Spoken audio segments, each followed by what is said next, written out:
Good morning, sir. I'm Muskan Gupta. We are here to present our presentation on perception and attribution. Meaning of perception. Perception may be defined as the process by which an individual select, organize, and interpret into a meaningful and coherent picture of the environment in which he lives. The process by which people notice and make sense of information from the environment. This is known as perception. Now factor influence perception. First, factors in the perceiver. Attitude. Attitude is evaluative statement or judgment concerning object, pupil or value reflect how we feel about something. B is motive. It's reflect stimuli that cause to perform particular action, state, goals, purpose perceived by perceiver from event, situation, etc. C is interest. That's the power, the force of an attitude has towards in a person behavior. D is experience. Experience and knowledge serve as basis for perception. While one's successful experience enhance his/her perceptive ability. Failure, his/her self-confidence. Success experience also help perceiver understand with more accuracy. E is expectation. Expectation state the anticipation of a particular behavior from a person and affects what a person perceives. Second is factor in the situation. A. Time perception is a construction of the brain that can also be manipulated and studied through a variety of experiment. B is a work setting where the individual people assembles, organize and interpret in their own way. C is the social setting. Social perception is the part of perception that allow people to understand the other people in their social world. Third is factor in the target. First is novelty. Novel or something unique or a idea or likely to attract anyone, attract attention. White person or black person in India catches attention faster. B is motion. People gives more attention to move object than a stationary object. C is sound. Sound level or noise level is a physical quantity measured with measuring instruments. Loudness is a psychophysical sensation perceived by of the human auditory perception of the human ear brain mechanism. This is not the same. D is size. Larger object is more likely to be noticed other than a object. E is proximity. Proximity or geographical proximity is an important factor for formation of groups. For the same reason, an individual behavior may be perceived to be group behavior. Last is similarity. How items that are similar in some way tend to be grouped together on similarities and differences in cultural perception of the environment. Now further slides continued. Okay, so very good morning, sir. My name is Kapil Singh Tomar, and I'm continuing with the process of perception. So there are three steps in the process of perception. First is selection. Selection means the world around us filled with the infinite number of stimuli that we might to attend to, but our brain do not have much resources to pay attention to everything,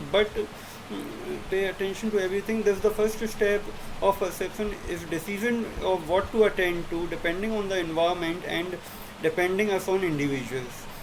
Second is organization. Once we chosen to attend to a stimuli in the organization, though usually the choice set of a series of reactions in our brain.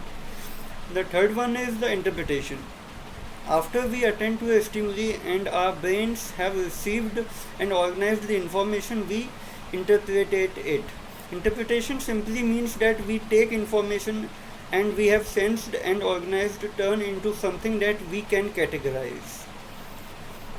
And the next is the common shortcuts in judging others. The first is selective perception. Selective perception is the tendency to not to notice or more quickly forget stimuli that cause emotionally discomfort and contradict our prior beliefs. The second is the halo effect. Halo effect means drawing a general impression about an individual on the basis of single characteristics such as intelligence, sociability and appearance. Contrast effect. Contrast effect means that evaluation of a person's characteristics that are affected by comparison with other people recently encountered who rank higher or lower on the same characteristics. The last but not the least is stereotype. Judging on someone Judging someone on the basis of one's perception of the group to which that person belongs. For example, fat people cannot run fast. So that is all from my side, and the further slides continued by my friend Siddharth Bopte. Good morning, sir. My name is Siddharth Bopte. I'm going to talk about attribution and the meaning of attribution and the types of attribution. So, attribution theory is developed by psychologist Fritz Heider in his 1958 book called The Psychology of Interpersonal Relation. The basis of attribution theory is that people want to know the reason for the actions that they and other take. Basically, moreover, the meaning of attribution is it is a process in which people draw conclusion about the factors that influence one another's behavior is known as attribution. And now there are three types of attribution called dispositional attribution, situational attribution, and the locus of control attribution. So the very first is dispositional attribution. It is the process in which event or person's behavior directly correlate to personal factors such as abilities, feelings, and traits. Example would be a woman is paying grocery for her women is paying for a grocery at the cash register. Now the second attribution would be situational attribution. uh, Situational attribution is when we perceive an event as caused by an external factor. Example would be when we blame the weather for being late to work. Now, or moreover, you can understand the exact definition of dispositional and situational attribution. Like dispositional attribution is when we perceive an event is to be caused by an internal factor, and situational attribution is when we perceive an event is caused by an external factor. Now the third one is locus of control attribution. Basically, when one interpreted event as being caused by one's own behavior or by outside circumstances, it's called locus of control attribution. And one more thing,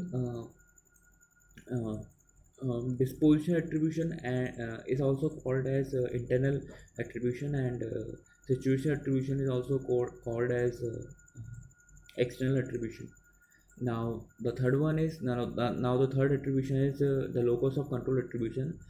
Locus of control attribution is when one interpreted event as being caused by one's own behavior or by outside circumstances. A person with an internal locus of control would be an internal, and a person with an external cause of control would be an external. Thank you. Next slide is continued by uh, Shikha Kushwa. Good morning everyone, I am Shikha Kushwa and I would like to further continue this presentation with attribution errors. Under attribution theory, it is the individual who observes the behavior and tends to determine whether it is internally or externally caused. Internally caused behavior are those which are believed to be personally controlled by the individual, whereas externally caused behavior are those which are the result of external causes. So, what is attribution error? There are some errors and biases which distort attribution. So, the first is theory of fundamental attribution error. When we make judgment about the behavior of other person, We generally underestimate the influence of external factors, whereas overestimate the influence of internal factors. The second is theory of self-serving bias. Under this biasness, we generally attribute our own success as an individual factor, as an internal factor, that is, our ability, our efforts, and generally blames the failure to the external factors, that is, bad luck or non-working workers, that is, non-productive workers. The third is theory of group serving bias. It is the human tendency to consistently attribute our own success as an individual or internal factors, whereas and attribute the failure to the external factors. So the next slide is factors. The determination whether it is internally or externally depends on three factors. The first is distinctiveness. It refers to whether an individual display different behavior at different situations. If the action is unusual, it is judged as external, and if the action is usual, then it is judged as internal. The second is consensus. It refers to if everyone who faced the similar situation respond in similar way. It is said the behavior is said to be consensus.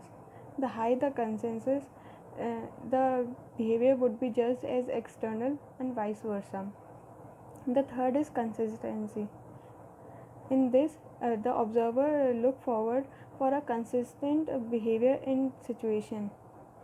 If more the consistent the behavior, the more the observer is inclined to judge as an internal factor or caused by internal factor. Thank you.